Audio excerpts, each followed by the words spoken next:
When did Nintendo stop selling games and start selling permission slips? That's not hyperbole, that's the direction their policies and product choices are pointing. Hey, I'm Matt from The Gaming Mattress, and today we're breaking down 3 pillars. The terms that let Nintendo permanently disable your hardware, the way cross-gen compromises are dragging game quality, and how game key cards turn physical purchases into fragile license. You'll see what's happening, why it matters for ownership and preservation, and what you can actually do as a player. There's one simple change that would diffuse most of the backlash. We'll get there. Let's start with the most fundamental problem. Control. Here's what actually happens when a company blurs software license into hardware control.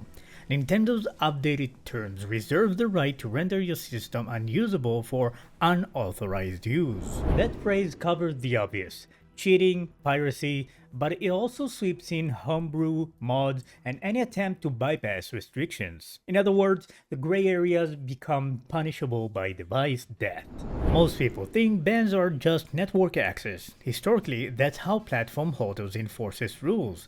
Cut off online services, keep single players intact. Breaking is different. It converts a policy violation into e-waste and destroys the value of the physical device you paid for. That's a shift from managing software behavior to asserting control over the box itself. Now this is important because ownership is already shaky in the digital era. Your library is tied to an account your patches leave behind servers. If enforcement escalates to remote disablement, the question becomes brutal. Do you own a console or a revocable privilege? That's the same fight we've seen in right to repair, tractors, phones, and now game consoles, where manufacturers try to gatekeep what ownership means long after the sale. Get hit in practical ways. If your account's flagged, re-downloads can stall, transfer get messy. The theory is simple: one accusation, one false positive, and years of purchases hang in limbo. And unlike a multiplayer ban, a brick unit has no offline fallback. Even honest tinkerers, backups, homebrew utilities, accessibility mode are forced into total radio silence or total risk. Contrast that with the trust loop on PC storefronts. Steam enforces rules, but you keep offline mode and file access. GOG goes further with offline installers. Neither solution is perfect, but the posture is different. Restrict network privileges, don't blow up the device. That posture builds long-term confidence, which, ironically, is what deters piracy better than punishment. Make the legit path dependable. A reasonable stance exists. Target cheating and piracy on services. Do enforcement at the account and network layer. Do not nuke hardware. Provide clear definition of unauthorized use. Publish transparency reports so we know how many actions happen and why. And offer a real appeal process with human review and timelines. It's boring governance, but boring governance is how you protect consumer trust. Okay, so ownership is muddy and hardware control is heavy. How does that spill into game quality? Most people think cross-gen is harmless, but performance targets and asset budgets are choices. And those choices bend toward the biggest install base. Pokémon Legends Z2A is the case study. On Switch 2, reviewers report 60 FPS, sharper image quality, and tighter stability. On the original Switch, it's fine, running a mostly steady 30 FPS, but the cost is obvious the second you start moving the camera. Choppy cuts during fast pans, frequent stutter on dock transitions, pop-in that's inconsistent. Sometimes characters and objects appears at a distance, other times they blink in when you're steps away. Textures read soft, grass blades jagged, bushes angular, cobbles fuzzy. Shadows are the worst. Pixelated, blurry, sometimes missing. Loads drag longer and image clarity dips in busy scenes. None of that breaks the game, but it does narrow the design scope. When assets must ship for older hardware, cities lose density, systems lose headroom, and the richer next-gen vision gets quietly trimmed to fit the lowest ceiling. You feel it in Luminos: less variety, more caveats, more good enough decision that send off ambition. The incentive problem is structural. You maximize sale by chasing the larger legacy base. That nudges Steam to target a baseline that can't showcase new hardware. Then the upgraded version becomes a cleaner rendition of the compromised build, not a build that explores the new ceiling. Players acclimate to, okay, standard slide and trusty road, especially when the brand could clearly deliver more on new silicon.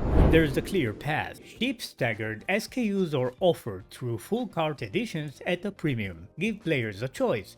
Pay more for the complete uncompromised build or accept a cross-gen compromise at a lower price. Honesty about trade-offs beats hiding constraints in fuzzy grass and broken shadows. Game keycards sound physical, but they're not ownership. You're buying a plastic token that unlocks a full digital download. There's no game data on the card. If servers fail, your physical copy is bookmarked. Why players hate it is simple. It's the worst of both worlds. You still need Nintendo's servers to pull the bits, but you also need to keep a fragile piece of plastic around as a gate. Lose the card, that's friction. Lose the server, that's a dead product. It turns a box on a shelf into a conditional pass. Preservation takes the biggest hit. Japan National Diet Library won't achieve GKCs because they contain no executable data. That means an entire slice of library becomes unpreservable by design. Physical media used to be the backstop. With GKC, there's no backstop, only policy and uptime. From a cost to control angle, GKCs are perfect for publishers. They're cheaper to manufacture than full carts, they limit inventory risk, and they tighten leverage over pricing and access. The talking point is protecting the industry from piracy and resale volatility. The reality is consumers lost durable access while the platform gains knobs to tune. Digital can vanish, storefronts close, content get delisted, and licensed servers aren't forever. We've seen this story across platforms. A GKC ties your fate to the same volatile chain, while pretending to be physical. That pretense erodes trust. There's a fair middle ground. Ship full game on card with optional downloads for patches and DLC. You get fast installs, reliable base ownership, and the benefits of digital updates. If bandwidth is the concern, include a proper on-card build and let the network be an enhancement, not a requirement. Let's make it concrete. Code in box is nothing, just a slip of paper for a digital license. A GKC is a plastic dongle that triggers the same outcome. A full cart is data you can install and run today and 10 years from now, bearing hardware failure. If the price is the same for all three, you're paying equal money for vastly different guarantees. Why isn't Nintendo using GKCs for the first party? At least not widely.